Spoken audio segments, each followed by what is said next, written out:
Hi, I'm DuEwa Frazier, and you're listening to episode 52 of Nerdacity Podcast, Season 4. And today I'm interviewing Steven Leyva.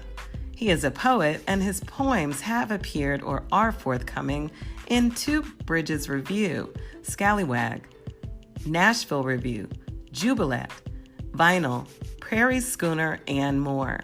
He is a Cave Canem Fellow and the author of the chapbook, Low Parish. He is also the author of the Understudy's Handbook, which won the Jean Feldman Poetry Prize from Washington Writers Publishing House.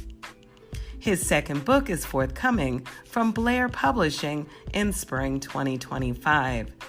He holds an MFA degree from the University of Baltimore, where he is an associate professor in the Klein Family School of Communications Design. I hope you enjoy this episode.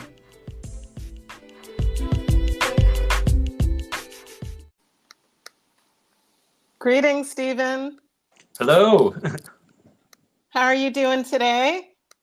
I am doing wonderful. Thank you for asking. Happy National Poetry Month. I know. I'm so excited. Poetry for a whole month and beyond. Yes, indeed. So I'd like to congratulate you on your books. This is my first time interviewing you and talking with you, so I'm really excited. So you have the Understudy's Handbook, which was published by Washington Writers Publishing House, and won the 2020 Jean Feldman Poetry Prize award. So congratulations for that. Thank you so much. Previously, you are the author of Low Parish, and that is listed on your website. Really nice cover, by the way. Thank you. Mm-hmm. That was my thesis for grad school at the University of Baltimore. And it was, I designed the cover. I did all the typography. That was part of the work of being a student there. So thank you. I'm glad if you like that cover, that was something I did. It totally stood out for me, and it made me wonder, is that like a child's foot on top of an adult's foot, or just two feet from one person? Or I was curious about the inspiration, actually. Yeah, so I didn't paint the painting, but I did do the cover design. So that painting is actually what we call an alla prima, which is just a term that means all at once. So a painting that's done in one sitting. And it was from a friend of mine named Casey Hegarty when she was in school for art education. And so I asked if I could use that painting as my cover. So it was collaborative, right? So the same person, it's basically like a self-portrait of the painter's feet. Okay. So the same, adult feet. Adult feet. Okay, yes, gotcha. Adult feet for sure. Adult feet. So that totally answers my question. Mm-hmm. Yeah. So then, and going back to the Understudy's Handbook, that which would have been your second book, that was published in 2020. That's correct, and really that's my debut. Low Parish is really a chapbook. And the Understudy's Handbook, that is a full-length collection. And yes, that came out in 2020. In October of 2020, and I'm sure all of us remember what we were doing. It was a pandemic book, baby. That's right. My. That's right. It was, and it always makes me thankful when people are willing to talk to me about it, because I feel like I was so grateful. I had lots of opportunities to do things around the book in 2020, but it wasn't the opportunities that I could have had were very truncated. Sure. And so it feels like anytime anybody wants to talk about the book, it's kind of redeeming its life a little bit. So totally, because I think, and there were many, poets and writers in that same kind of boat. Like they had some releases, it was already planned, and then everything, we went on lockdown, And a lot of, people figured out, okay, well, maybe we can do some virtual stuff and some Mm-hmm. Zoom stuff. Mm-hmm. But of course, as you mentioned, it wasn't, fully the same of what we're used to getting out in those bookstores and in the libraries and really, being live with our audience. So I can totally understand how you feel. Like you're still wanting to give this baby some attention and some Yeah. shine, Yeah. I don't want it to feel like a neglected middle child when it was the Right, because now your firstborn. next book is going to get like so much rah-rah in 2025 because Yeah. we are, as people say, outside. Yeah, we outside, yes. No, Yes. it's funny though. One of the things that I think I reflect on about that time too is no one figured out how to sell books virtually. It just wasn't happening. Like whatever social or parasocial thing that was going on that required people to like post a link and then click on the link and then buy it online. It just didn't have the same magic as one might access when they heard the reading live, saw the author there, talked to the author.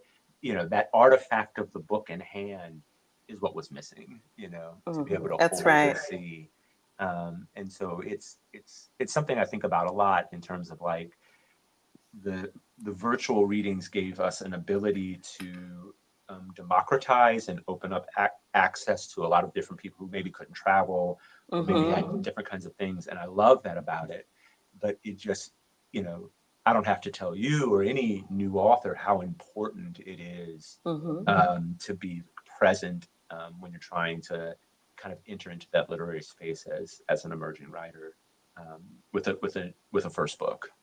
So it was both. I was both very grateful and very humbled in many ways. Very, very Wow. humbled. All in one, all in once, grateful and humble at the same time. Yeah. Wow. I mean that, and it's a learning lesson too. Sure, certainly, I'm sure that for yourself and many authors who were having a debut at that time, maybe got some new creative, resourceful ideas about promoting books.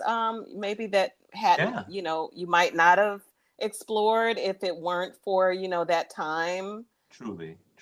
Yeah, I agree. and and so please tell us, for the audience, Steven, would love to hear. I want to know more about the Understudy's Handbook, but I also want to go back a bit because we as Nerdacity are just fully being introduced to you. So we'd like to know about your somewhat of your path. I'm not asking to go back to like the day you learned to read or anything. Like we're not going back to ab unless, ovo. right. We need to go back to the egg. I mean, unless you really have a riveting story on that, but would just love to know, when did you first know that you were a poet, and what was that like building as you really came into your own with your craft? What did that look like for you? That's a great question, and I appreciate you asking it. So one thing that I often say when I talk about my journey as a writer is that I didn't think I was going to be a writer. I thought I was going to be an actor. I was convinced I was going to be the next Denzel Washington, and ain't none of y'all seen me on TV. So you can guess how that worked out. But in all seriousness, my undergrad degree is in theater, and while I was in undergrad, a friend of mine who's really my closest friend, he was switching majors from theater to English creative writing, and he asked me. He said, "Steven, would you mind writing some poems so that I would have somebody to talk about, so that he would have someone to talk to about poetry?" And I said, "Sure, I'd try it, and I did. I tried a little bit. I started reading a little bit more. I fell in love and sort of never looked back. So for me, I arrived at writing poems relatively late.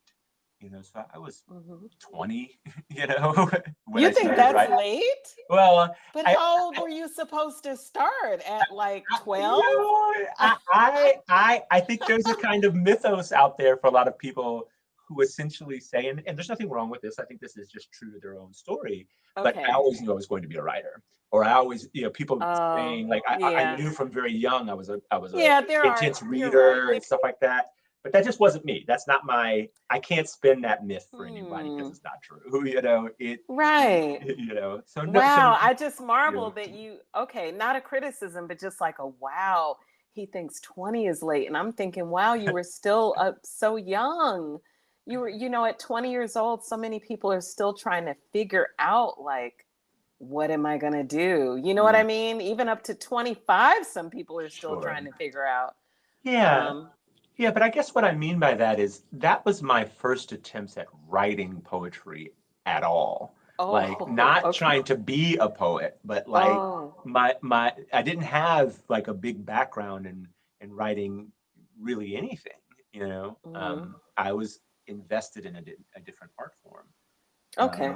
Yeah, Yeah. and so so I mean that's what I mean by I sort of see. relatively late to the party when it Got comes to you. that. Um, Yeah.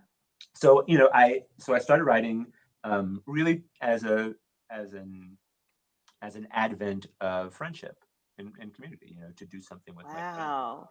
Oh my And gosh, that feels so heartfelt. yeah, Just yeah. right there, you saying that, I could just feel that. You know what I mean? Like hmm you were doing something for a friend. Did you in time or right in that time period feel, hey, this is for me? Or did it take you a while? It made me it made me realize something upon reflection after I had graduated, and I had made the decision that I wasn't going to move to New York or LA to pursue acting professionally. Hmm. It made me realize that one of the things that I loved about being an actor were all the things that had to do with rehearsal. That I enjoyed the Mm. interpretation of text, that I enjoyed thinking and living in the imagination of how something that was written by someone might be brought into being in the body, how it might take shape in the mind. And so I like that much more than the actual performances. Like Wow. I love the creative act where everything is possible in rehearsal. And when we get to performance, everything is set. There's still obviously so much room for live and new nuance and experience. Every live performance is different, but there's no longer like big changes about what might be, like. Sure. And Hmm. so that helped me to connect. That realization kind of um, sort of shuttled me into like, well, that is possible in writing in a more expansive way, right? I can extend and maintain that moment of what is possible through revision, through feedback, through all those kinds of things.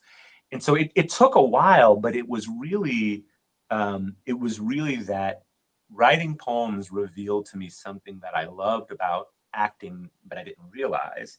And acting helped me realize how writing poems could be a pathway for me that didn't require certain kinds of like Stage grueling, left. yeah, sort of like grueling And you have a director going, stuff. no, do it this way, say it this way. Yeah, although I often tell other people that acting also provided a relationship with feedback for me that Okay. I think was really healthy for me as a writer. So I think it did. So in other words, it was not, you could never say anything about my writing that would really put me in my feelings because you Mm, can't be harsher than a director who has said to your body, no, that's totally. not good, do it again.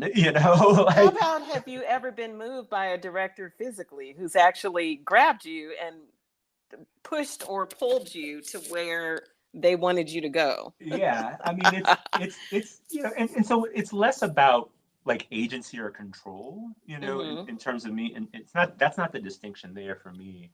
But it is that I had already had a relationship with feedback so that I understood how to process it, and I knew that my art even I knew this even when I was an actor, that my art and myself are not the same. And so when someone gives feedback on a performance, they're not talking about me. They're not talking. So when someone gives feedback on my poem, that's not an attack. That's not a kind of commentary on my potential. It's just talking about the artifact that's in front of them, and that's been a healthy thing for me. A healthy thing I learned early on in my journey as a writer. And so it took. I think it took until me applying for grad school in poetry for me to really start to say, this is something I want to dedicate my life to. And that was, quite a not terribly long after, but it was about 7 years after I had finished undergrad. I feel like your friend invited you to play. Your friend gave you an invitation to a part, it sounds like to me, to a part of yourself. As you mentioned, the connection to acting, it was already there. It was almost like the flip side of acting, as you meant, looking at the words and the text and all of that. So, Steven, I wonder what you think about the thought that your friend invited you to this to a play, sort of like a new scene or play in your life, through poetry, and that kind of opened the door to this journey that you were to go on. What do you think about that? I think that it is a reminder to me that poetry can be an invitation to others into a part of their lives or a part of the world that they may not be able to see very clearly. I think about Robert Frost saying that poetry is a momentary stay against confusion. And sometimes we are very aware of the things that are confusing in our lives, what we want to know more of, what we're not able yet to achieve. But sometimes we're unaware of the things that are hazy and yet to be clarified. And so I think, my friend asking me to do that, I think it was something that I didn't know that I would enjoy, but was willing to try.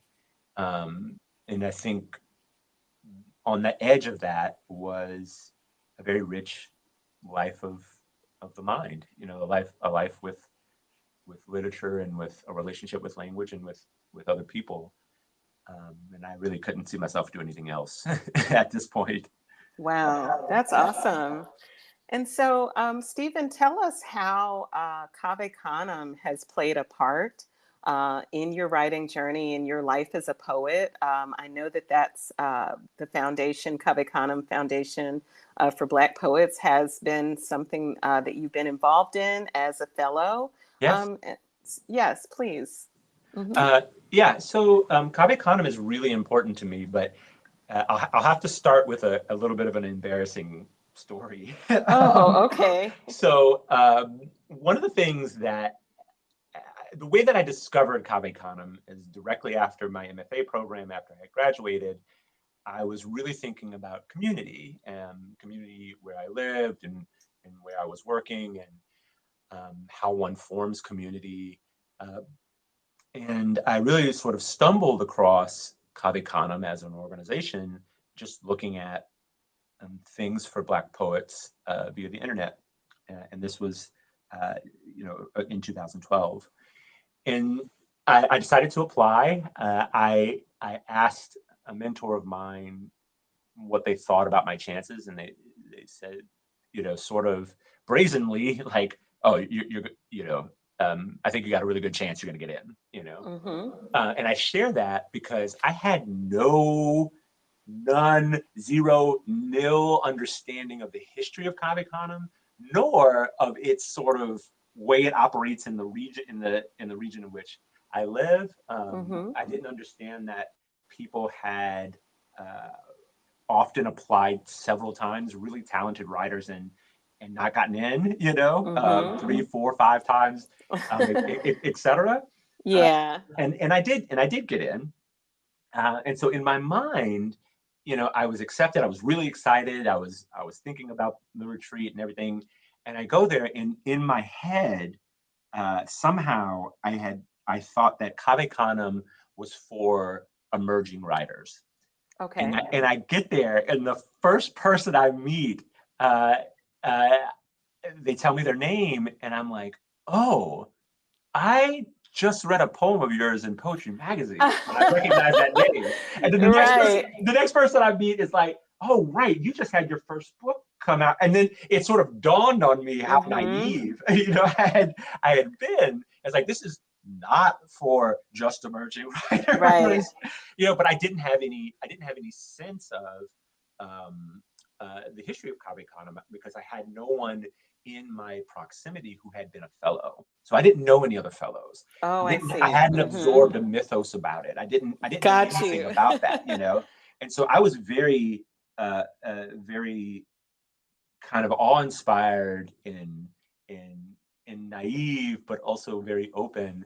But Cave Canem has been such an important organization in my life because it was another place in which I made very, very important, lasting literary friendships.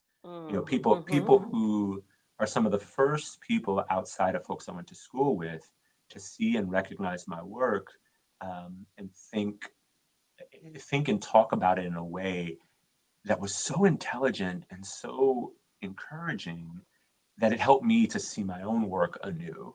It helped me to return to the work in a way, to poems in a way that,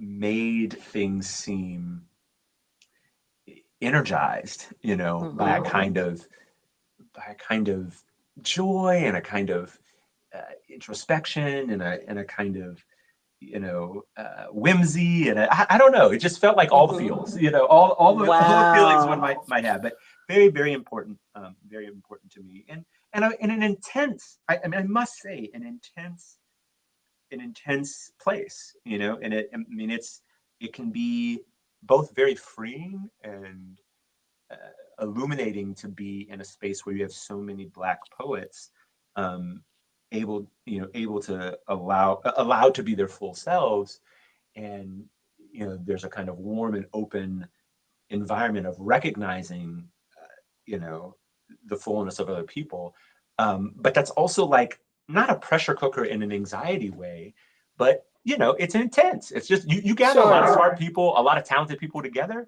and it can feel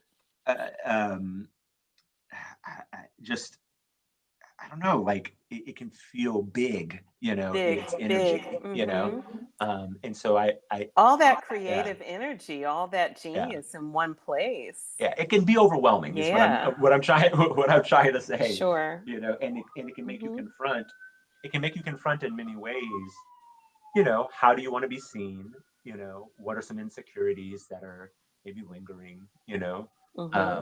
It's a, if anybody has ever, been confronted with various ways in which someone was trying to police your Blackness. You're not Black enough to do this, or why do you talk this way, or that kind of thing. Sometimes those old fears can arise. Sure. And one of the things that I was so grateful for is there on the other end of those fears for me was just such a community of love, and a community that was willing to see me in my fullness. So they are very, very, very important to me, and I try to talk them up anytime that I can.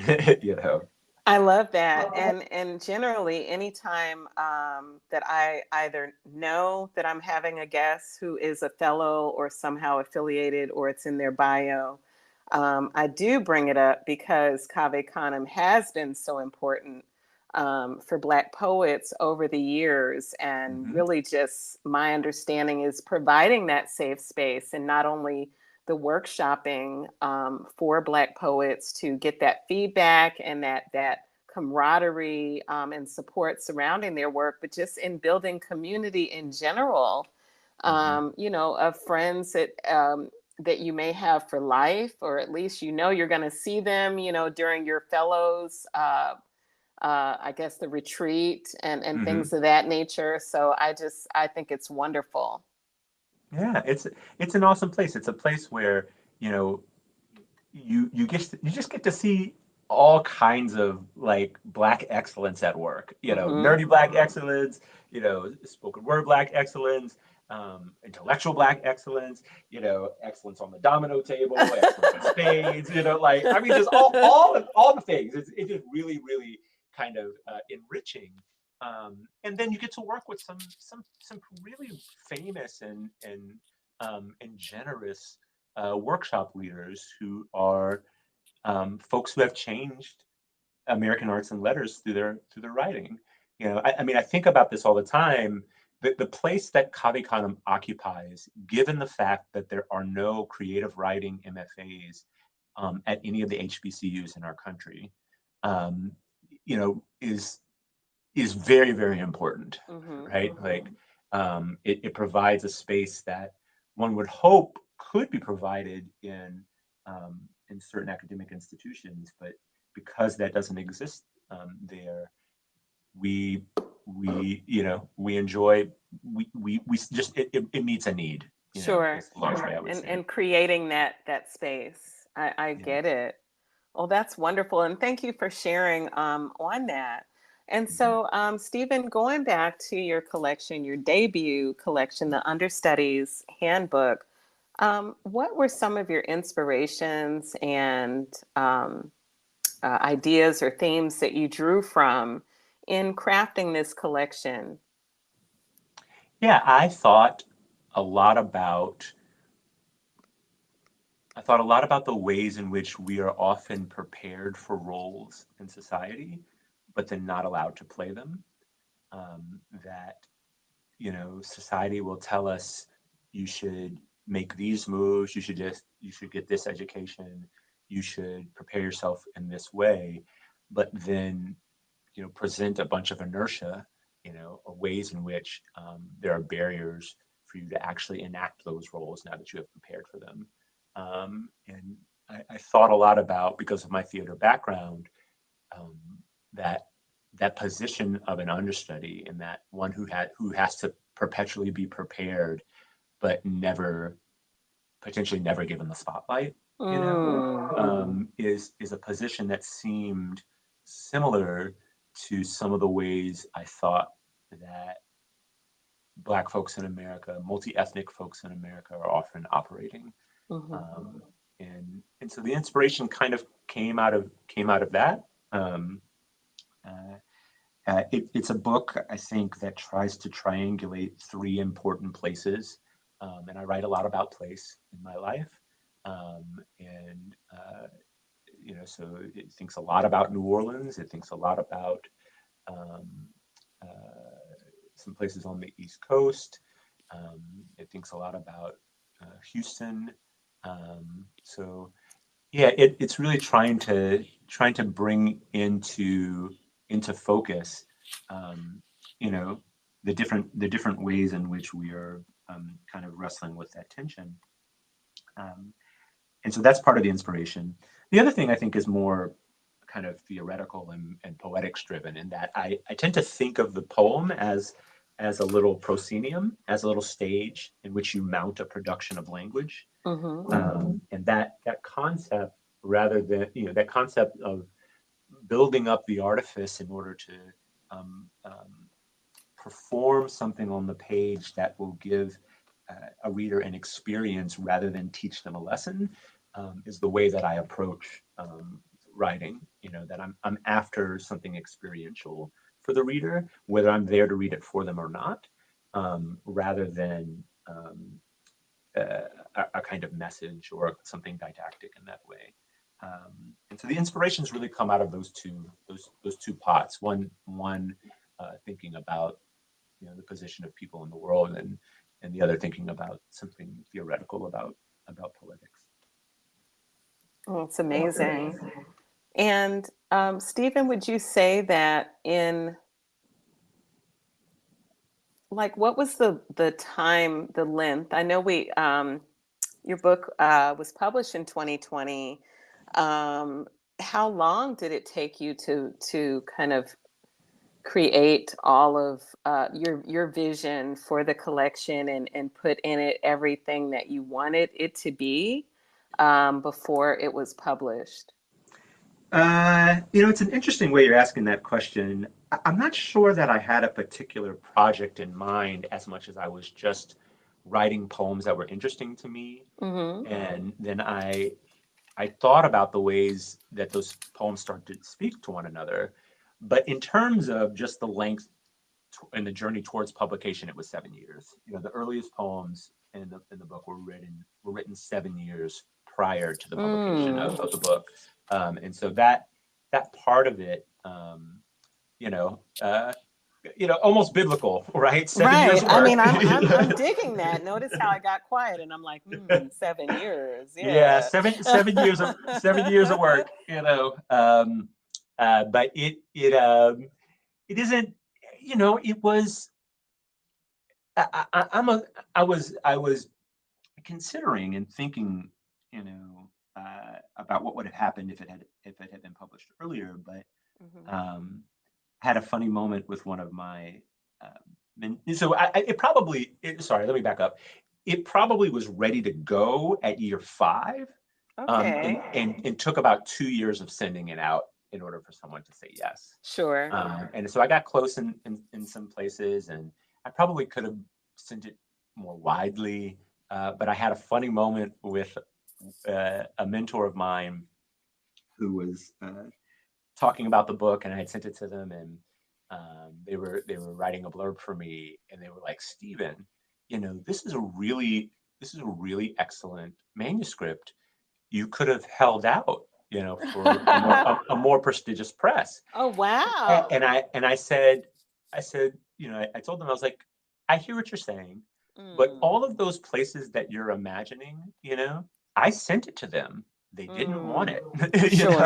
Sure. So I had to go with the person who was willing, and the people, and much love to Washington Writers Publishing House. I couldn't have landed at a better place. Yay! They're a co-op. They're a co-op press. Everybody who's published on the press also works for the press. They're the longest running cooperative press in the country, hitting a 50-year mark. Oh, wow. Next year. Yeah, continuously publishing That's amazing. poetry. Yeah, it's awesome. I think very deeply about the fact that they fill a gap, right, that some other kinds of publishing models aren't able to capture. Sure. So for me, it was very much like I appreciated the compliment that someone thought, "Hey, I could have had a more prestigious press," but I was very aware, and I was also like thinking about tenure where I work. Sure. So you had other goals. Oh, yes. And you can't be, unfortunately, right? While you don't necessarily have to have a full-length collection or a published book to be a poet,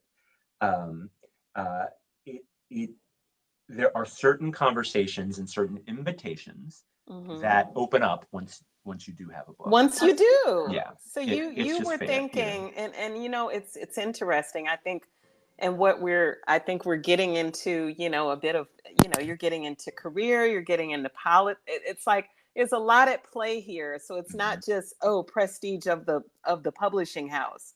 I mean, there's way more even after it's published. I mean, and not to mention, everyone who gets published is not necessarily with a quote unquote prestigious, that's right, house, especially for their debut book. We can mention some great writers, and their very first book was not, Random House or what have you. That's correct. Or, yeah, and I or Grey Wolf.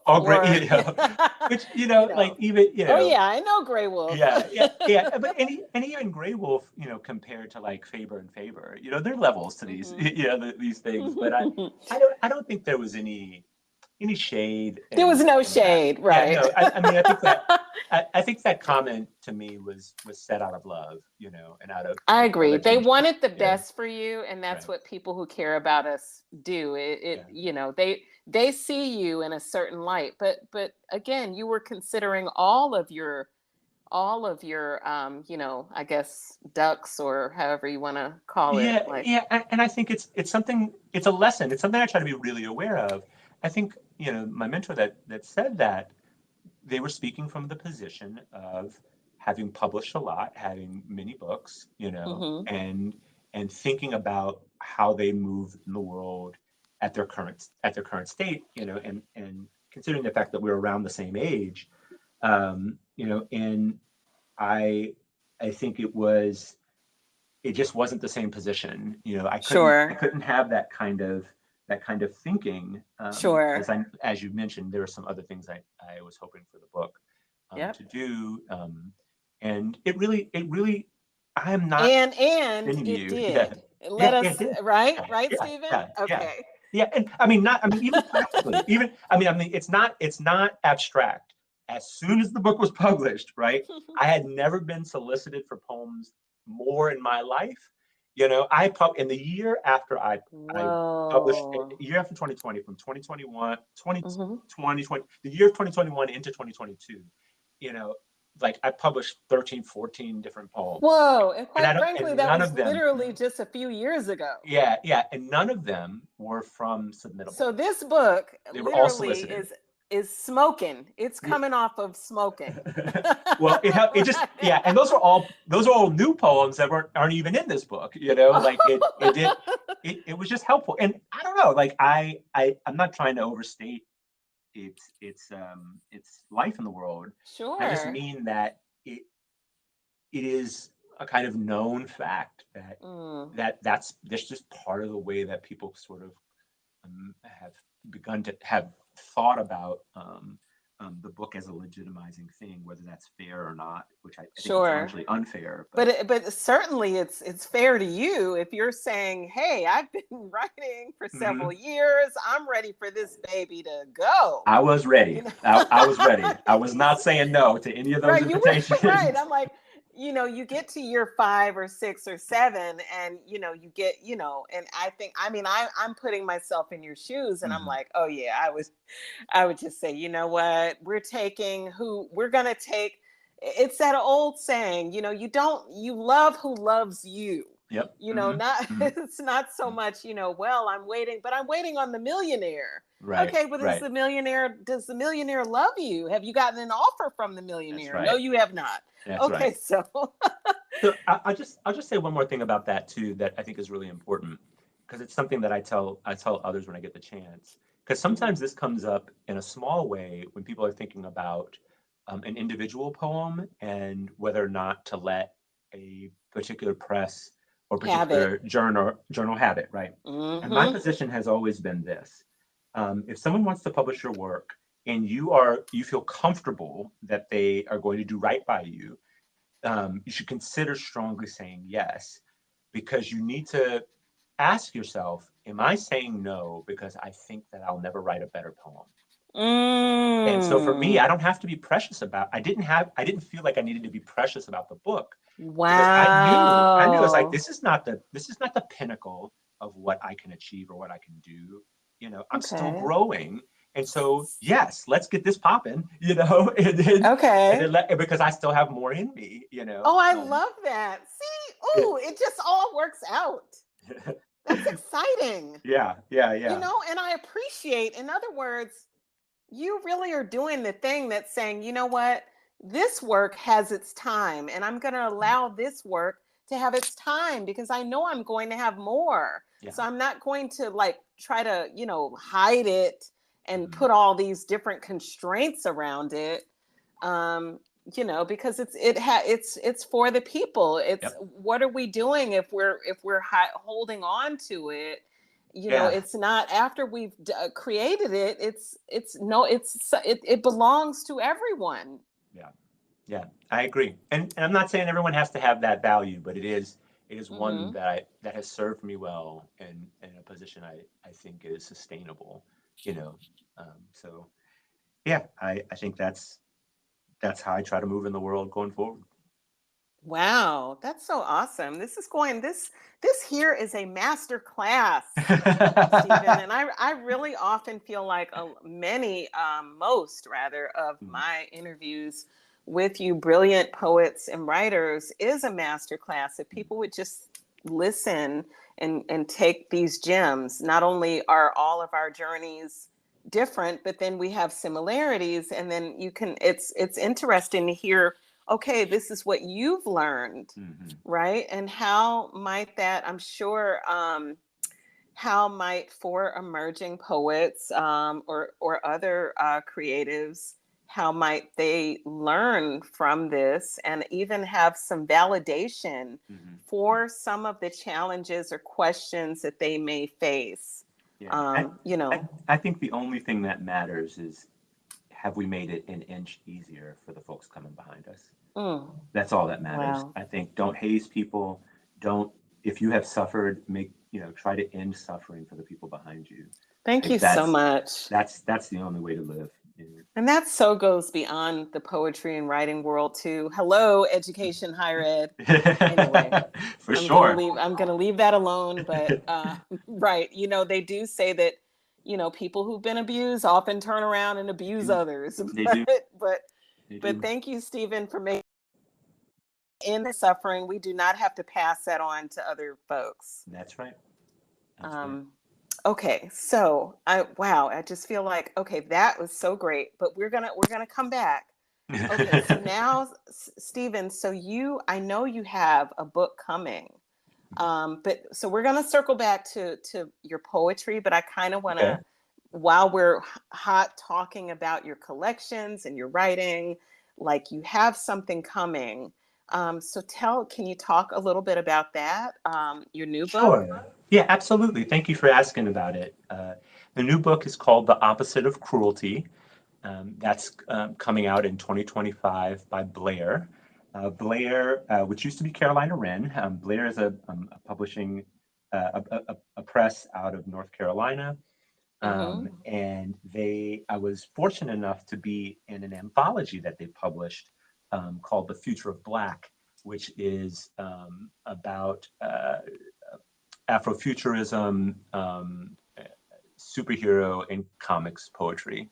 And a wonderful collection. It was edited by Cynthia Manick. Yes, because awesome. I interviewed her when the book came out. It is awesome and amazing, and she's very prolific. Yeah, and Gary Jackson too. Those three. And so I have some poems in there, and the relationship with the anthology introduced me to the editors at Blair.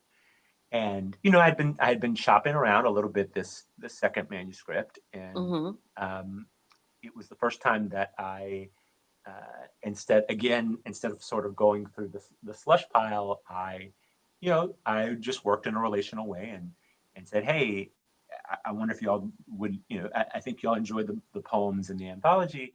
Would you like to take a look at a manuscript? And one of the editors there was willing to do it, and they made an offer, and I said yes.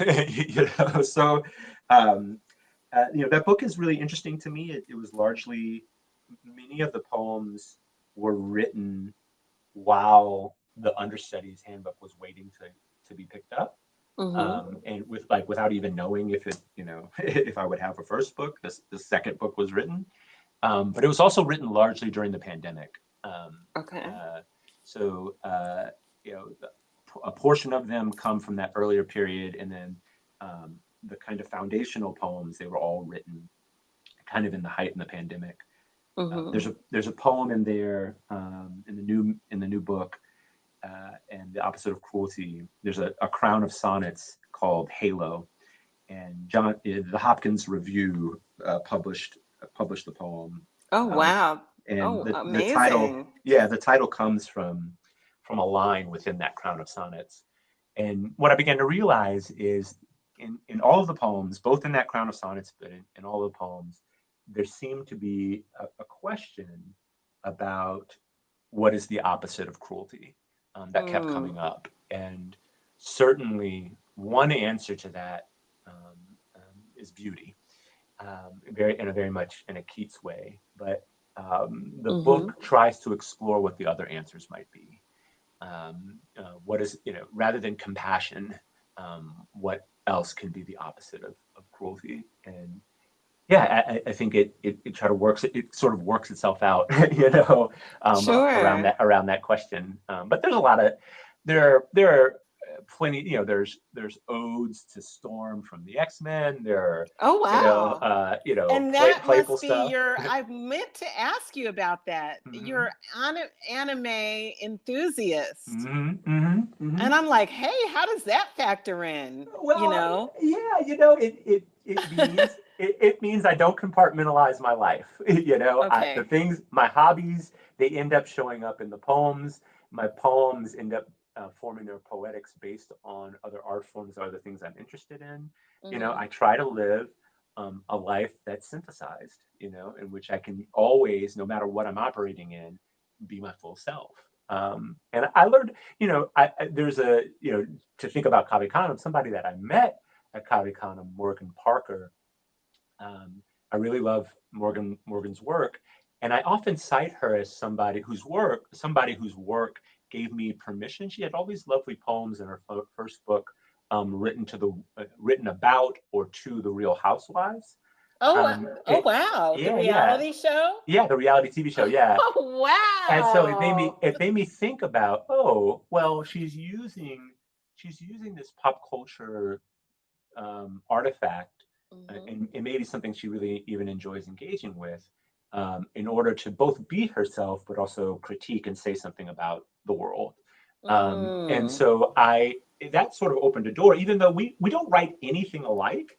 Our voices are very, very different on the page. Sure. But I saw in her work a permission, an invitation to give myself permission to also embrace those parts of pop culture that I engage with. So I try to bring that in, and I mean, I could nerd out about it very, very deeply, but I really, the too long didn't read version is that I just try to always be on the lookout for how something that's happening in my life is related to the art I'm making, and how the art that I'm making helps me to see and move through my life in a way that feels unified. So yeah, but it's something. There are poems that show up in the book that are related to that. There are poems that show up in The Opposite of Cruelty that are kind of music influenced, kind of some shout outs to Andre 3000 from Outkast. Oh my, yes. Have you listened to his, really like meditative album? His new album? New I have Blue not Sun? yet. Yeah, have not must. Yet. It's totally, it's a trip. Yeah. It's, if you're ready for that, it's not hip hop Andre 3000. It's he's on another level with this. Yeah, I'm kind of here for it though. I'm like maybe saving that for some summer relaxation, when I can just enter his groove in an unadulterated way. Sure. And so I'm really just excited to be a part of the Blair, Blair authors. I think I'm excited to be having a conversation with other things that are being written right now. There are a lot of sonnets in terms of form in the book too, not just that one crown of sonnets, but and so I think about that. There are quite a few sonnets in the Understudy's Handbook too, but it's an interesting journey, and it's one that I think it's a book that I think tries to approach an internal question by having us look at some the external world in a large way, and I think it also, just to put a cap on it, I think it's very much about Black interiority.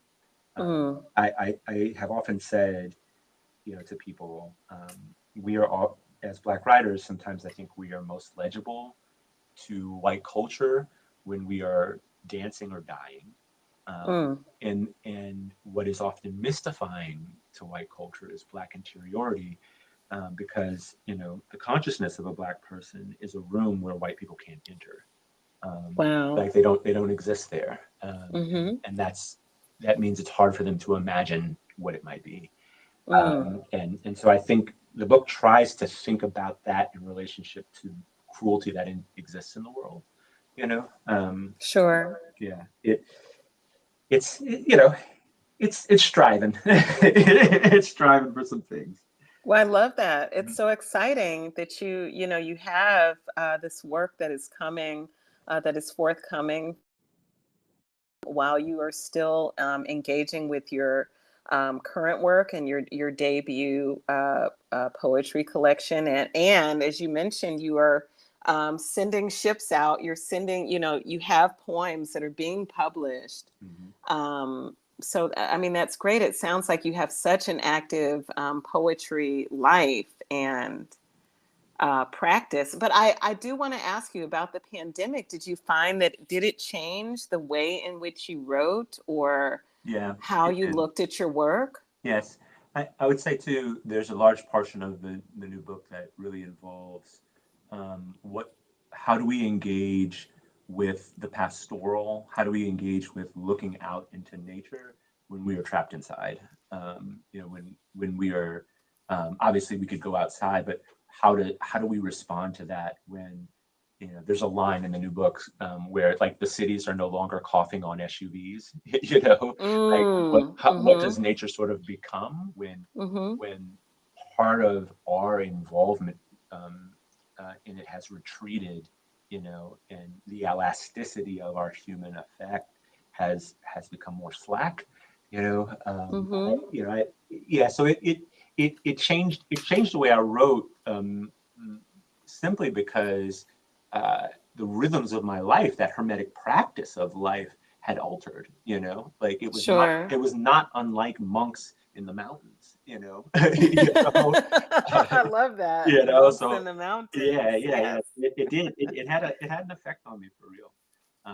Not to mention, I watched a lot of television, a lot of media. Right. I mean, people really that's when I got on, Netflix. I wasn't ever a Netflix person, but yeah, during that time, totally. Oh, that's awesome, Steven. So now I would love to, if you can really kind of treat us to a reading of some of your poems, anything you want. Sure. Yeah. I'd be happy to. Why don't I read a poem from the Understudy's Handbook, and then I'll read a poem from The Opposite of Cruelty. We'll have one old and one new. Sure. And call that a nice kind of balancing act. Okay, so I'll read from a poem called A Boondock in the Understudy's Handbook. A Boondock. Lisa was the first girl in my life I asked to dance. I mean, a brass band was playing early jump blues, not a Louis Jordan situation, but the Andrews Sisters, Bugle Boy and Company B, that business. Anyway, we were a shave under 9 years old, 2 hearing kids in an American Sign Language performance group. And when we were done signing the lyrics to God Bless America, and after the polite applause of donors circled back into olives drowning in gin, the dance floor opened. I asked Lisa Colasso, she loved to say like Cola Company, to dance sheepishly, looking an inch above my glasses, thinking, what would it be to gently press my brown cheek to one of her freckles? I'll be damned if my desires would be that simple again. Her father was a Catholic from India. She had his features and dark hair, but her mother's Nebraskan complexion. I remember being afraid for no reason, and my hand was shaking like I was signing applause. When she put it on her hip, lassoed my neck, and we spun. I didn't know a waltz from a Roger Rabbit. All I could think is Scarecrow, Michael Jackson, imitate and ease on down the road. We rocked these blue as skylight t-shirts decorated with handprints, a fundraising situation for Be an Angel, this NGO founded by Lisa's family. My mama must have known it was going to be one of those fly in a bowl of milk moments, so she insisted. Pants rest above my navel, shirt tucked, Vaseline like Yahweh's own glory across my forehead. Call me Moses at the foot of Sinai. My tablets, a pair of left feet. Just kidding, I was Gregory Hines in a Harlem night. And if there was a golden calf, Lisa and I were it. When Lisa moved, I moved. And just like that, we knew we'd never see a promised land. Instead of stones, the donors threw their eyebrows in the air, forgetting how colorblind they'd been before Jen. Wow. I love that poem. My goodness. And I mean, and how, and what, let's see.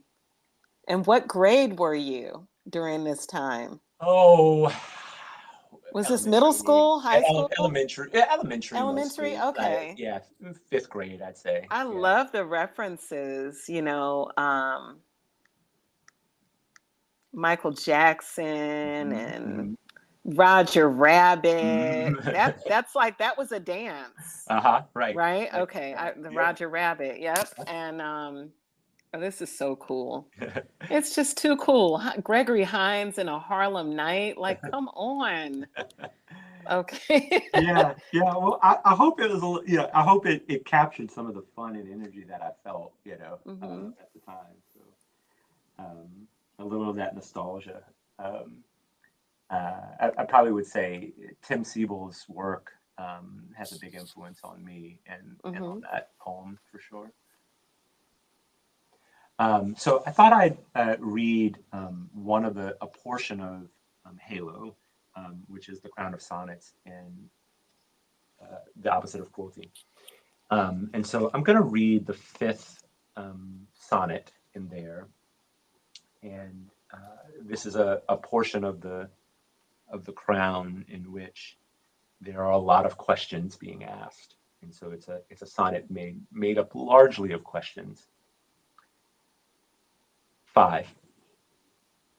Curves, summer, the shape of apples. Still, a curse breaks. Every amen uttered is a sign of hunger. Simple weight. But what of the stem we twist and discard? What of the core made svelte by teeth? What of the seeds black as cold briquette? What of the skin barely holding in its sweet? What of the heat of cider? What of the disobedience required to know anything? What of the evenings hanging overripe in the air? What of being put in a barrel? What of enduring the press? What of the hesitancy to blush? Who can answer for a season of being disposable? What of the willingness to rot? What of the hospitals brimming like an untended orchard? Simple. Go and ferment, August announces. Go and caramel yourself, September shouts back.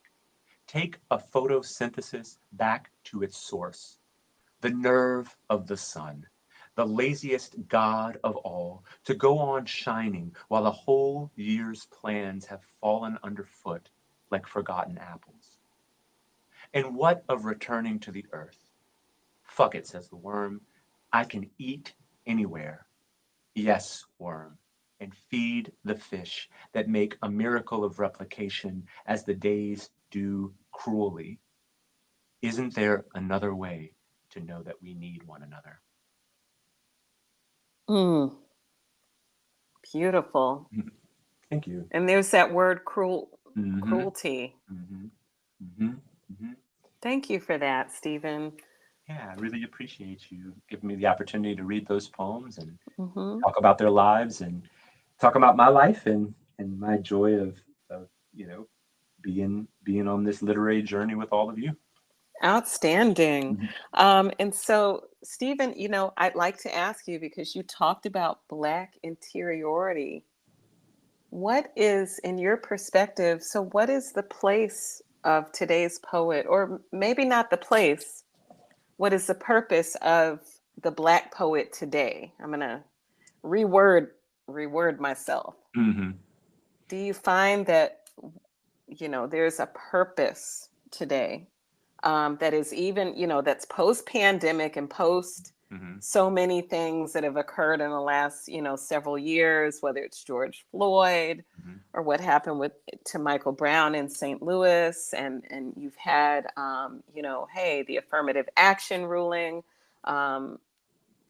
under the Supreme Court. So much has happened in our world, and so sitting there, we have the Black poet. Does the Black poet have a purpose right now?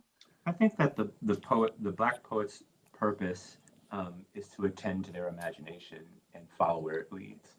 I think for each person, that may be a journey into different sorts of activism. It may be a journey into a kind of reclamation of a writing against the silences that are put upon us. But I don't know that it's a responsibility that has to be the same for every Black person.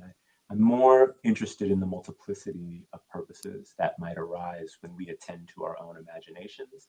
And so I think, the various ways that we can enact transformation on the page can lead us to what those purposes might be for those poems and the life that they have outwardly. So I think that's what I would say is that first step, that first purpose is to attend fully to your imagination. The imagination is the battleground. It's where things are won and lost. So I think that's what I would say in terms of what a Black poet's purpose should be. Sure, that's awesome. Thank you so much. And Steven, please tell us, what are you excited about? Well, we know you're excited about your forthcoming book, The Opposite of Cruelty, from Blair, and that's 2025. Correct. Right? Yes, correct. Okay. And so what else is on the horizon for you that you can share with us? I am looking forward to, I do some research and some academic writing on poetry and public memory. A colleague of mine and I co-authored an academic paper on that topic. So I'm looking forward to kind of diving in this next semester into some research and taking some small time off of teaching to really focus on my research and write some new poems and see what comes out of that. Well, that sounds really great. And please tell us where we can pick up a copy of your book, The Understudy's Handbook, and any other details you'd like to give us about supporting your work and how to follow you and stay up on your forthcoming events, book releases, and things of that nature. Absolutely. I would love it if you would support the local bookstores in your area. You can really get my book just about anywhere. I love a bookstore named the Ivy Bookshop. So please, think about them. But I'll be happy wherever you can get it. And you can also get the book from Washington Writers Publishing House, the press itself. So please support our co-op endeavor there and all the things it does. They're doing for independent and emerging independent presses and for emerging writers. And you can follow me on Instagram or on Twitter at SD as in dog, Ley, V as in Victor, SD Leyva, at SD Leyva. And if you want to talk comics, if you want to talk poems, I'm up for all of that. I'm just happy to engage with anybody who's interested in having good conversations. Well, that's awesome. Well, thank you so much, Steven, for joining me here on Nerdacity Podcast. You're helping us kick off National Poetry Month, which we're so excited about. And I wish you all the best of success and continued productivity with your writing and your books and everything that you're doing now. Thank you so much. It's been a pleasure. And what a wonderful way to start off National Poetry Month. I wouldn't want to be anywhere else. Indeed. Thanks again. Take care.